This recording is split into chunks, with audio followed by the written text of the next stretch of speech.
Well, we are now less than about 15 minutes from Corporal Reynolds' funeral, and here to join us to talk more about that this morning is retired Lawrence Police Chief Gary Woodruff. And thanks for being here, Gary. And we know this is, an emotional day for a lot of people, not only for his family, but law enforcement from across the state. Yeah, absolutely. There's going to be a lot of emotion, and that's a healthy thing.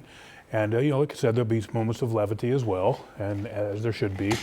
And most importantly, celebrating the life of Corporal Reynolds and the great life that he packed into his relatively short years, with us, and shared so much with so many.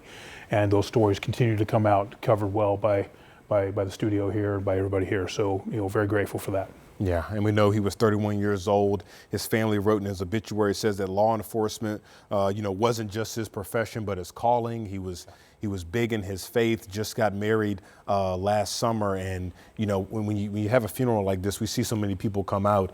We typically, you hear from several speakers throughout, maybe, even community members. Maybe. Yeah, probably some family members, some people he worked with, certainly. And, maybe some of the military honors as well, because he was serving in the Army Reserves as well, in addition to his law enforcement service. So, it's a great way for the community to mourn the loss, but also celebrate the life. And you'll find that it's common within law enforcement, within the law enforcement profession, that we're called. It's a calling. And I think that's something that is somewhat unique to this profession, that people feel like they're called and that nothing else will really be satisfactory other than being in the service of others. Yeah. And it feels like he made such a big impact, not only just in his community, but even across the state. Even if you didn't even meet him, Yeah. I feel like he made such a big impact. Yeah, absolutely. And as many law enforcement officers are able to do.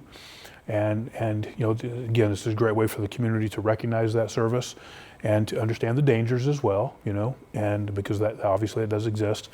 But like I said, mourning the loss, but yet at the same time celebrating the life. Yeah, and we know a lot of people will have the chance to honor him as well. If you aren't attending that service, there's going to be a processional route.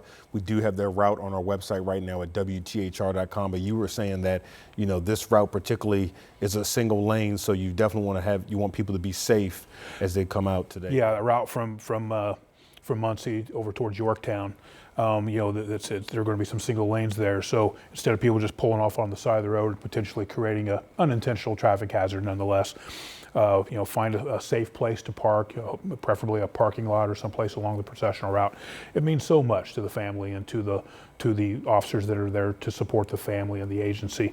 It's also important to remember that right now, there are officers in Muncie, Delaware County, that are still working, still out there, still answering the call. And, even while they mourn, it will still, there's still police officers out there that are doing the job and doing it well. Yeah. Well said, Gary, and we appreciate it. So, of course, we will continue to have updates right here on our air. But if you would like to find, again, that full route, we have it on WTHR.com right now. And starting at 10 o'clock in about 10 minutes, we will be streaming on WTHR Plus live. Again, you can download that on Roku, Fire Stick, and Apple TV.